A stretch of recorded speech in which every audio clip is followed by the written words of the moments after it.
Eh bien, bonjour à tous. Aujourd'hui, le quadruple avis de ces 4 films. Alors, ces deux-là, celui-là est le remake de celui-ci. Un film de guerre, un film d'action. Il y a un petit panel. Comme d'habitude, j'ai filmé mes avis juste après le visionnage du film. Donc, je vous envoie tout ça tout de suite. Alors, je viens de terminer de regarder 13 Tsameti. Alors, je suppose que c'est un mot géorgien parce que c'est un film franco-géorgien apparemment. Parce qu'il est réalisé par une boîte française. Et la réalisateur pardon, est un géorgien ou franco-géorgien. Alors le film, c'est chaud, c'est super chaud. C'est grosso modo l'histoire, c'est un film court, hein, il fait qu'1 h 30 et ça suffit. C'est l'histoire d'un jeune donc géorgien qui travaille en France, tout ça. Il refait des toits, il est maçon, tout ça, enfin on s'en fout. Sauf que chez qui il refait un toit, il y a une personne, cette personne reçoit une lettre d'invitation pour un jeu. Et en fait, cette personne décède. Et le jeune décide de prendre la place de cette personne pour ce jeu. Parce qu'il a besoin d'argent et il a écouté aux portes en gros et il a compris qu'il y avait beaucoup d'argent en jeu. Sauf qu'il sait pas du tout dans quoi il s'engage et c'est chaud. Oh putain, c'est chaud. Ça me rappelle un petit peu Hostel dans l'esprit, enfin plus ou moins en moins gore, hein, complètement moins gore, mais c'est chaud. Franchement, l'histoire, c'est filmé en noir et blanc. De la manière dont c'est filmé, les dialogues et tout ça, l'ambiance du film, il n'y a pas trop de musique, mais l'ambiance elle est pesante et puis t'es comme un dingue, tu vois. Quand il arrive à l'endroit et qu'il y a le jeu qui se passe. Alors j'ai pas du tout envie de vous spoiler pour vous dire quoi que ce soit, juste regardez ce film, voilà, regardez-le et ça va vous, enfin moi je sais pas, ça m'a hypé. Alors attention, pas grand film, mais un bon film, hein, je vais donner un bon 7 sur 10 et je remercie encore une fois Fath Agveli, je suis désolé si je me trompe encore une fois sur la prononciation de ton pseudo, mais c'est chaud quand même à prononcer. Donc c'est lui qui me l'avait recommandé quand j'avais parlé du... En fait, j'avais acheté le remake sans savoir que c'était un remake, et il m'a dit, bah il y a celui-là, c'est l'original. Du coup, j'ai regardé l'original en premier, et d'ailleurs, je vais m'enchaîner tout de suite avec le second. Et donc, merci à lui de m'avoir recommandé ce film. C'est un bon film, il m'a plu. 7 sur 10 et franchement on est dans le suspense tout le long du film. Regardez pas le synopsis, rien du tout, juste si vous êtes tenté parce que je vous ai dit, prenez le film et regardez-le, voilà. Franchement il est pas mal. Au niveau qualité, c'est vite vu, hein. Vous voyez que c'est du DVD, c'est pas top, c'est qualité DVD moyen, voilà, c'est pas du top DVD, c'est pas du DVD de merde non plus, mais c'est moyen, voire très moyen. Au niveau du son, rien à signaler, hein, c'est pas le genre de film où la piste sonore compte. Donc voilà, bah écoutez, je vous recommande 13 Tsameti si vous l'avez jamais vu. Alors avant de faire la revue du prochain film, si vous n'avez pas vu l'original qui est celui-là, je vous conseille fortement soit de ne pas regarder cette review, soit de voir ce film-là d'abord avant de voir la review de son remake qui est juste derrière. Voilà, donc je viens de terminer de regarder 13, qui est donc le remake de 13 Tsameti, que Fath m'avait recommandé dans les commentaires. Donc encore une fois, à partir de... J'espère que vous avez coupé la vidéo avant de voir la jaquette, sinon il y a spoil tout de suite. Alors première chose que Fath m'avait déjà fait remarquer, avant même que je voie ces films, c'est que c'est le même réalisateur qui a fait les deux. Il a même fait son remake américain. Bon, j'ai envie de dire why not, quitte à faire un remake américain, vaut mieux le faire soi-même. Bon, au moins, il est sûr que ça soit pas complètement dégueulassé. Alors il est pas dégueu, hein, mais j'ai largement préféré l'original. Largement. Pour moi, l'original, c'est un 7. Celui-là, je vais mettre 5. Il est peut-être meilleur que ça, mais sachant qu'il y a l'original qui est mieux et que c'est la même histoire. C'est pareil. C'est vraiment pour le coup du copier-coller. Et maintenant que je sais que c'est le même réalisateur, j'avais oublié ce détail, je viens de le relire à l'instant. Je m'en suis rendu compte en fait à la fin du film, je vois le nom du réalisateur qui pop. Je fais merde, mais c'est le même que l'original. Enfin bref. Et donc du coup...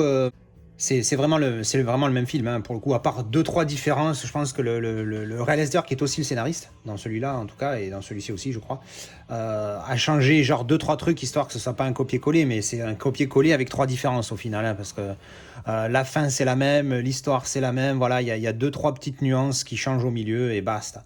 Mais franchement, celui-ci est beaucoup plus dark, beaucoup plus pesant, l'atmosphère, elle est vraiment pesante dans celui-là. Celui-là, alors c'est clair que c'est la première fois que je vois un film et son remake back to back, tu vois, d'affilée. Mais quand même, celui-ci, il est très américanisé, on va dire. Mais pas... voilà. Si vous devez en voir un des deux, définitivement l'original qui est très Tsameti, qui est vraiment, vraiment mieux. Même si c'est en noir et blanc, l'atmosphère, elle est géniale. Et puis, comme je l'ai dit tout à l'heure, rien que la jaquette, tu vois la jaquette ici, t'es spoilé quand tu commences le film, tu sais déjà qu'est-ce que ça va être le jeu, puisque tu as vu ça, t'es pas con, t'as fait une déduction. Alors qu'ici, tu as juste une arme ici et basta, donc tu sais pas encore. Bref, donc c'est pas un mauvais film, hein. Si vraiment vous détestez les films français, allez voir celui-ci, parce que ça reste une histoire qui est sympathique. Enfin, sympathique, encore une fois, c'est pas sympathique, c'est pas le terme. Ça reste une bonne histoire, un bon scénar, un bon film, mais pas top. Donc j'ai mis 7 sur celui-ci, je vais mettre 5 à celui-là, parce que celui-là existe, sinon je pense qu'il mérite 6. Donc c'était un Blu-ray celui-ci, on va parler un peu qualité vite fait. Bon, pas top. Pas dégueulasse, mais pas top. Voilà, très average, on va dire, très moyen. Il est granuleux, mais il est. Voilà, ouais, il passe. On va dire qu'il passe. C'est qualité HD quand même, hein, ça reste. Voilà, mais bon, ça a été filmé en 35 mm, si je ne m'abuse. Donc voilà, bon, mais pas exceptionnel, quoi. Voilà, c'était mon avis sur 13. Alors, je viens juste de terminer T-34. Alors, je me suis régalé. Super film de guerre, je suis fan de films de guerre, hein, vous le savez, c'est plus une surprise. Je me suis régalé, c'est un pur film. Alors, je m'enflamme parce que je me suis régalé devant le film, mais attention, je vais rester un maximum objectif. Je vais lui mettre 7. Pour tout vous dire, j'étais parti pour lui mettre 8, mais je me suis dit, il est pas. Pendant le film, hein, pendant que au fur et à mesure, je voyais le film. Et à peu près à la moitié, 3/4 du film, je me dis. Ouais, je vais mettre un 8. Un gentil 8, mais je mettrai un 8. Seulement, il y a une scène à la fin que j'ai trouvé trop à l'américaine, trop à la western plus. Pas trop à l'américaine, mais trop à la western. Et j'ai dit non, là, franchement, c'est exagéré. On dirait la scène de fin de Rambo 3. Voilà, ça spoil pas plus que ça, parce que le film est quand même très intéressant à voir malgré tout. Donc au final, ça sera un 7, un bon 7, au lieu d'être un petit 8, ça sera un bon 7. Voilà. Grosso modo, l'histoire, qu'est-ce que c'est ? Bon, c'est un film pendant la Seconde Guerre mondiale, hein. Le film commence où il y a une attaque entre un village russe qui doit être défendu par un seul char contre une division entière d'Allemands qui arrivent. Et au final, voilà, ça se finit comme ça se finit. Je vais pas spoiler. Mais malgré tout, je vais quand même montrer le steelbook ouvert, le steelbook, le metal pack ouvert, parce que qui est une petite tuerie personnelle. Moi, je suis un gros fan. Donc au final, le russe se fait. Oui, c'est un film russe, hein, si je l'avais pas précisé. Donc le russe se fait capturer, il est à 2 doigts de la mort. Et on le retrouve 3 ans plus tard dans un camp de concentration. Et c'est bien parce que ça nous rappelle qu'il n'y avait pas qu'une certaine population dans les camps de concentration allemands. Il y avait tout le monde, hein, tous les prisonniers de la guerre mondiale du côté allemand, ils allaient tous au même endroit.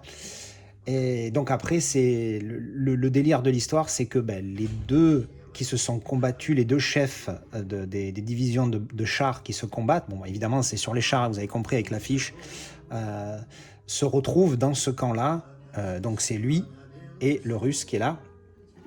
Et donc en fait, ce qui lui demande, l'Allemand demande au Russe de recruter quelques personnes pour restaurer un char russe pour pouvoir soviétique, hein, à l'époque du coup, pour pouvoir entraîner ces officiers allemands qui sont débutants, qui n'ont pas d'expérience. Seulement évidemment, eux, les Russes vont trouver un plan pour se carapater avec le char, et puis après c'est la chasse du char au travers le pays. Évidemment, ils essayent de retourner en Union soviétique, et eux, les Allemands, essayent de les capturer. Donc c'est vraiment intéressant. En plus, un film russe. Les Russes, ces derniers temps, ils sont forts. Entre les films sur l'espace que j'ai vu récemment, dans l'année qui vient de s'écouler, plus celui-là, franchement, celui-là est vraiment sympathique. Un petit peu, si vous avez aimé Fury, c'est pas tout à fait le même genre. Fury, c'est plus mode sous-marin, c'est-à-dire on est dans le, oui je sais, on est dans le char, on est à fond dans l'histoire, dans ce côté claustrophobique du char, parce que on était serré à l'intérieur. Hein. Mais celui-là, il est pas trop comme ça à la limite, mais ça reste une histoire de char quand même. Hein, donc voilà. Et puis bon, voilà, non, après, c'est bien fait, c'est bien tourné, c'est pas américain, rien que ça, c'est un point de plus. Non, franchement, c'est un bon film, Si vous aimez les films de guerre, celui-là, vous allez aimer, il est pas mal. Fury, j'avais mis 8 parce que j'avais vraiment accroché, mais je pense que c'est ce côté, hein, je me répète, c'est un petit peu comme je disais sur les films de l'espace. C'est ce côté claustrophobie qui fait que je suis attiré là-dessus. Hein. Les sous-marins, c'est pareil, les films qui se passent dans l'espace, les films qui se passent dans les tanks, hein, du coup, parce que maintenant avec celui-là, ça m'en fait deux, hein, Fury et T-34. Donc franchement, j'aime bien ce principe-là. Alors il y a deux choses que j'ai oublié de dire à propos de ce film, donc je vais faire deux petits rajouts comme ça en milieu de vidéo. L'autre viendra un petit peu plus tard. Et alors celui-là, c'était plus pour parler de quelque chose qui est beaucoup dans le film et que j'ai complètement zappé parce que j'étais motivé à la fin du film et j'ai de parler de tout sauf de ça. Il y avait plein de choses qui me passaient par la tête. Bref, il y a beaucoup de slow motion dans ce film-là.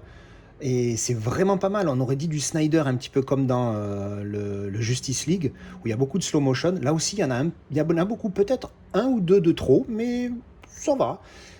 Mais c'est super bien fait. C'est super nickel. C'est nickel. En plus, ça a une qualité d'image de malade. Il y a ces petits ralentis au moment où des impacts d'obus, au moment où l'obus part du canon du tank, etc. Non, il y a les slow motion sont vraiment bien faits dans ce film-là. Il faut le noter parce que c'est une spécificité de ce film. Il y en a quelques-uns. Et franchement, c'est pas mal. En tout cas, moi, je suis fan de ça et c'est vraiment top. Mais voilà, bref, c'est un super film, je me suis régalé, je le recommande. En plus, il a le Metal Pack, il fout des boîtes, sa race.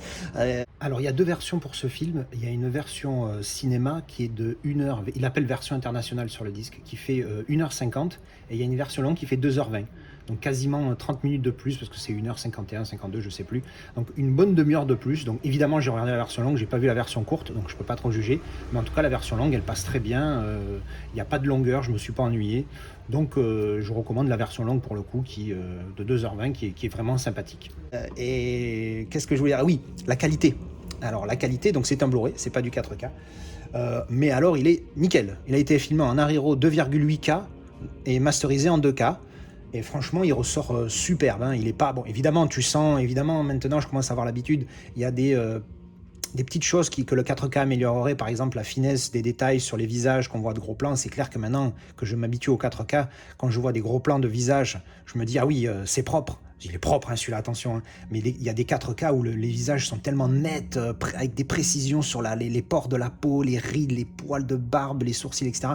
Que là, bon, tu l'as pas parce que c'est que du Blu-ray, mais ça reste quand même très, très, très bon. Au niveau des couleurs, il est vraiment pas mal. Évidemment, c'est toujours mieux quand tu as du HDR ou du Dolby Vision ou du Dolby Vision. Là, c'est pas le cas, mais il est très, très, très beau. Hein. Il est très propre, pas de grain. Il est... pouce en l'air. Superbe qualité. Le son, je m'attendais à un petit peu plus violent. Pourtant, j'ai envoyé de la patate. Mais c'est bon, c'est très correct. Mais encore une fois, je ne suis pas assez équipé pour pouvoir bien juger. Je suis plus équipé pour l'image.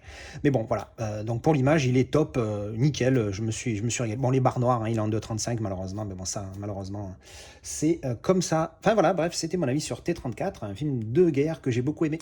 Alors, je viens juste de terminer The A-Team. L'agence Touriste, pour ceux qui aiment bien les noms français de merde.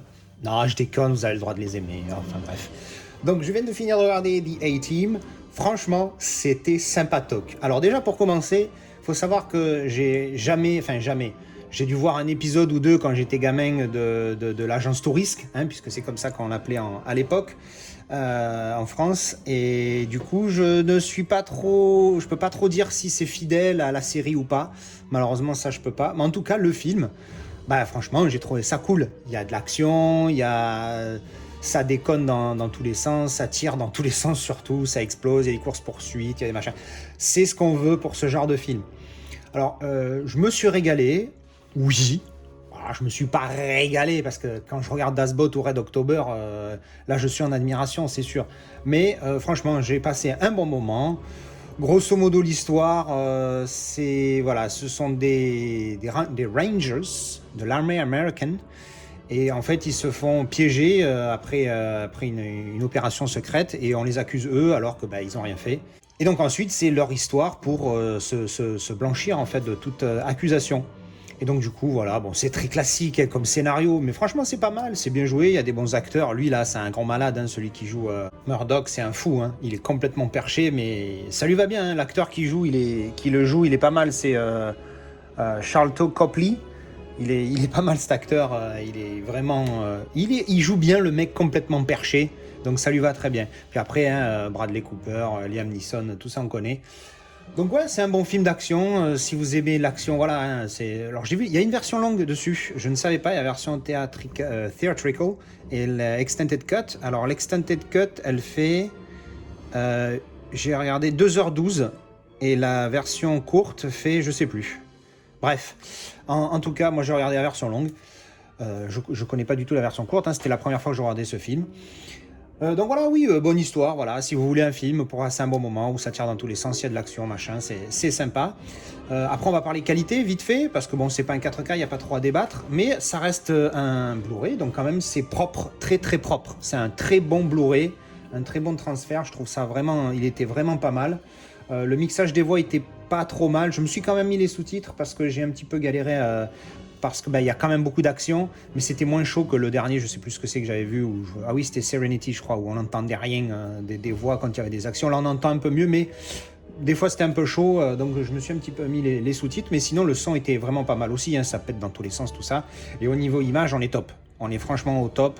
On n'est pas au maximum de ce que peut apporter le Blu-ray, parce que j'ai vu mieux sur Miss Peregrine ou Lucy, par exemple. Mais il est très très bon, hein, il est très très bon. Les noirs sont profonds, les couleurs sont, enfin, l'image est nette, donc il y a aucun problème là-dessus. C'est un très bon Blu-ray.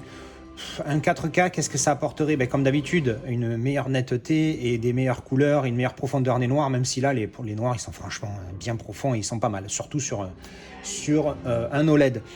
Donc voilà, ça c'était mon avis pour The A-Team.